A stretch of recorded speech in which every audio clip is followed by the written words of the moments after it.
तो बच्चों आज हमने कौन सा प्रयोग किया?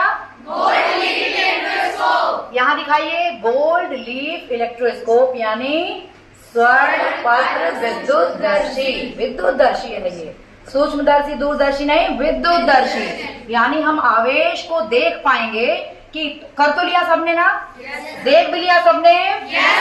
तो चलिए एक बार क्विक रिवीजन करते हुए दोबारा से मैं इस प्रैक्टिकल को करती हूँ और जल्दी से दिखाती हूँ उन बच्चों के लिए जो आज नहीं आ पाए हैं। आपके ग्रुप में ये वीडियो जाएगा और आप समझ जाएंगे कि इस प्रैक्टिकल के द्वारा हमने किस प्रकार आवेश को महसूस किया है। ठीक है?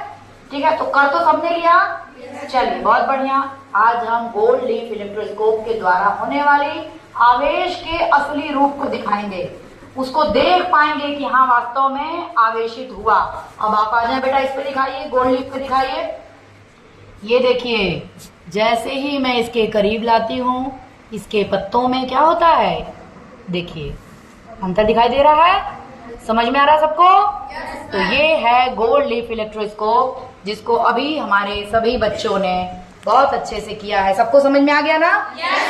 तो ये आपका पहला पाठ था कक्षा 12 का। बच्चों ध्यान से करना है, ठीक है? 1961 में कर्मचारी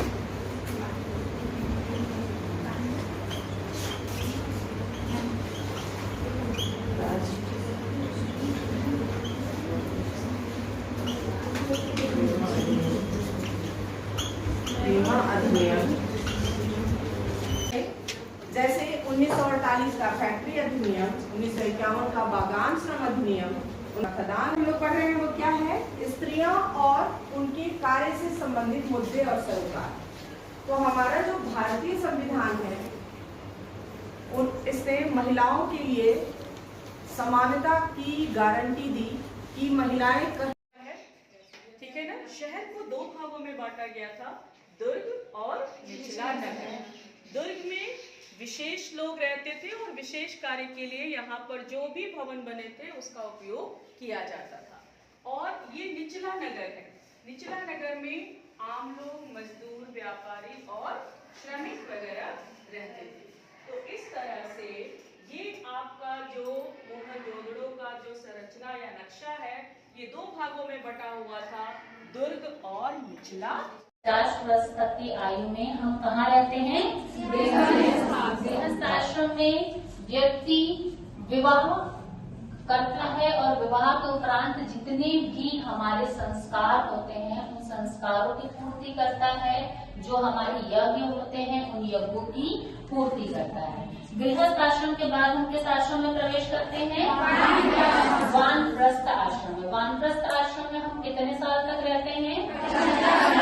वानप्रस्थ आश्रम का अर्थ है वन की ओर आगमन करना, यानी व्यक्ति गृहस्थ आश्रम को त्याग कर, अपने घर को त्याग कर वो वनों की ओर प्रस्थान करता है।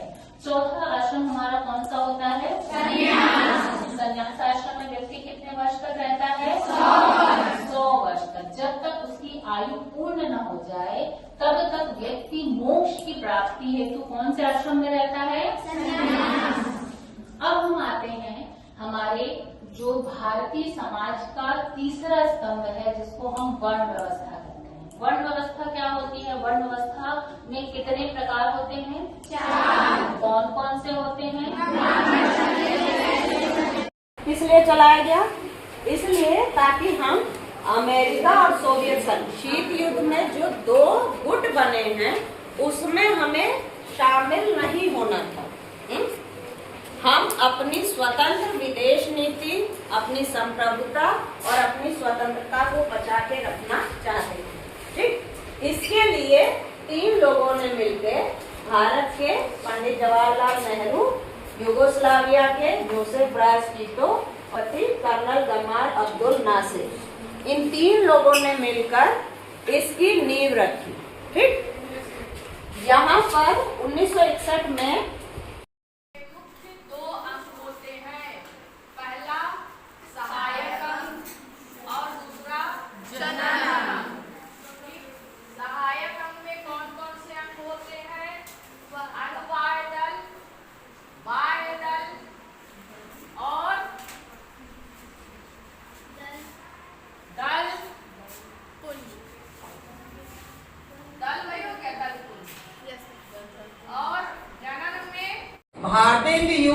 प्रमुख कवि भारतेंदु हरिश्चंद्र जी के बारे में पढ़ने जा रहे हैं। तो पहले हम इनका जीवन परिचय पढ़ेंगे, फिर हम पाठ को पढ़ेंगे। ठीक है। आप ये जानती होंगी कि आधुनिक हिंदी गद्य का जन्म किसे कहा जाता है? भारतेंदु हरिश्चंद्र। तो आधुनिक काल में भारतेंदु युग के प्रमुख कवि भी है भारतेंदु हरिश्चंद्र, और भारतेंदु जी के नाम पर ही इस युग का नाम भारतेंदु युग पड़ा था। भारतेंदु हरिश्चंद्र जी का जन्म 9 सितंबर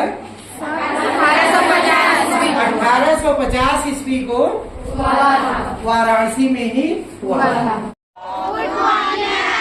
आज बहुत मजेदार बात ये है कि आज हम आप लोग को एक ऐसा टॉपिक पढ़ाएंगे और उसमें हम आपको एक ऐसा टीएलएम दिखाएंगे जो उत्तर प्रदेश राज्य में प्रथम स्थान आएगा।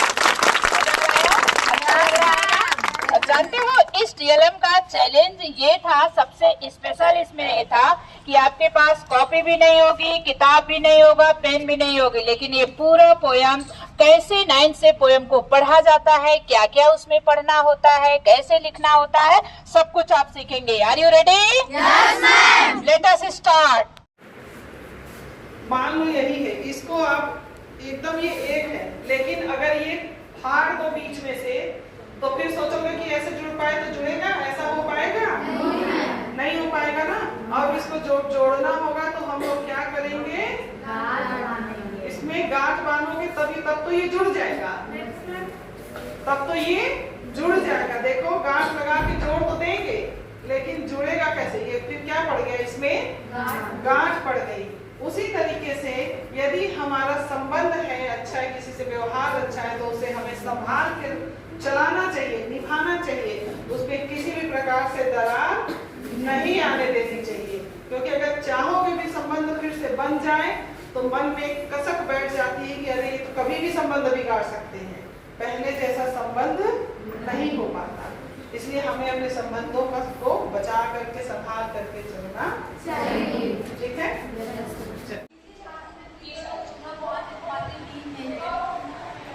अनुपात में मिलाकर बनाया गया है। कुल धातु का कुल भाग 250 ग्राम है। तो बताइए कितने ग्राम पीतल और कितने ग्राम सोना है? ये हमें निकाल, कोई भी बच्चा निकाल देता है।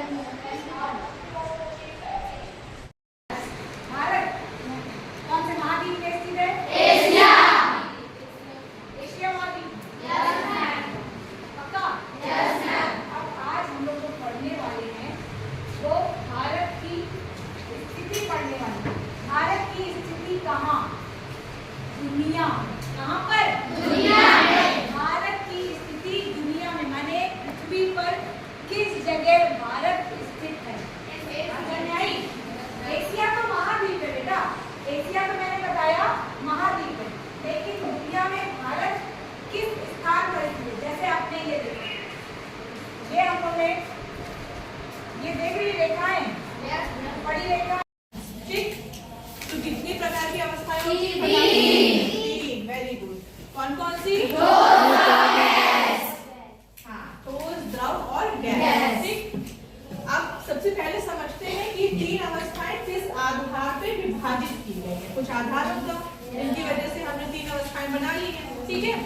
तो पहला कौन सा आधार है? पहला आधार है एक अणु के अणुओं के बीच की दूरी। ठीक। अब पदार्थ में सीधी सी बात है, पदार्थ है तो किससे बने होंगे? अणु से बने होंगे। ठीक है। अब अगर ठोस की बात करें तो ठोस के जो अणु होते हैं आपस में बहुत पास होते हैं, यानी उनके बीच की दूरी क्या होगी? बहुत कम होगी, है ना? दिखाई दे रहा है यहाँ पे? ध्यान से देखिए, ये जो ब्लू कलर से दिखाया जा रहा है ये क्या है? अणु है। ठीक है। और ये अणु आपस में कितने पास है। ठीक है। लेकिन जैसे ही हम ठोस की जगह पे आगे बढ़े द्रव की ओर, तो द्रव में क्या हो रहा है?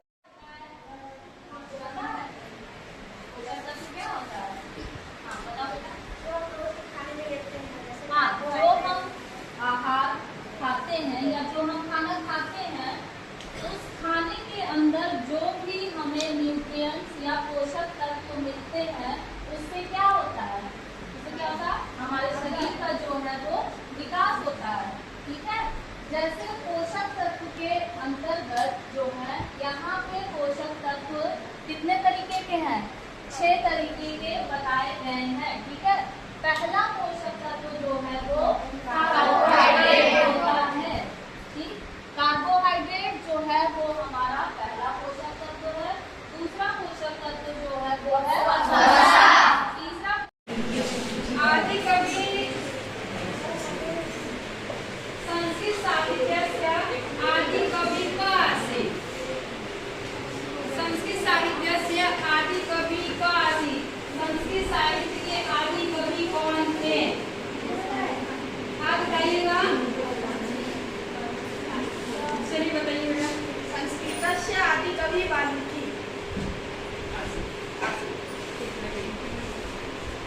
रामायण के रचनाकार का नाम बताइए। रामायणस्य रचयिता को आसीत्। रामायणस्य रचयिता को आसीत्।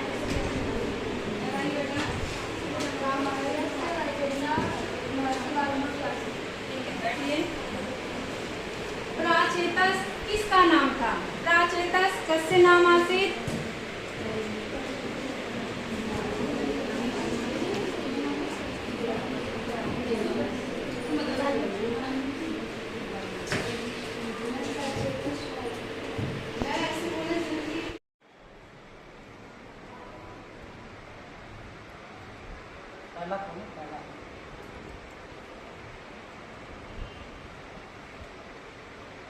तो यहाँ लगा फिंगर कीबोर्ड कैसे रखते हैं, ठीक है। यहाँ पे लगाना कौन उंगली किस तरफ पे रहना चाहिए, कौन कौन शब्द आते हैं, ठीक है।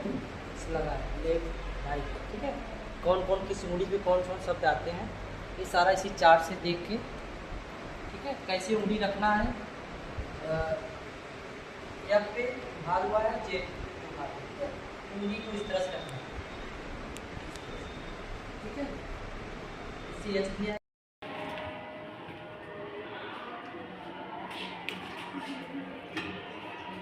रिटेल, ठीक है। रिटेल का अर्थ होता है खुदरा, ठीक है। इसका अर्थ हुआ खुदरा, मतलब खुद कर देना, जितना छोटा से छोटा तुम कर दो, जितना छोटा से छोटा, तो उसको कहते हैं रिटेल, यानी खुद कर दो। रिटेल की उत्पत्ति, ठीक है, ठीक है। रिटेल शब्द की उत्पत्ति जो है फ्रांस के फ्रांसीसी भाषा रिटेलर से हुई।